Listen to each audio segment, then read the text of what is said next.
এরকম টেস্টি পাকা আমের ডিম পোচ করার জন্য ফার্স্টে কড়াইতে সাদা তেল দিতে হবে, আর তারপর পেঁয়াজ বাটা দিয়ে দিতে হবে। পেঁয়াজ বাটাটা দিয়ে ভালো করে লাল লাল করে ভেজে নিতে হবে। ভেজে নেওয়ার পর তাতে স্বাদ মতো নুন দিয়ে দিতে হবে।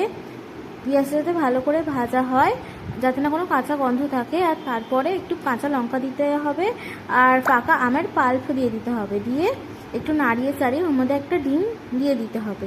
ডিমটা যেন না ঘাটে, পোচ যেরকমভাবে করে এরকমভাবে দিতে হবে। দিয়ে একটুখানি ঢাকনা দিয়ে রাখলেই হয়ে যাবে পাকা আমের ডিম পোচ।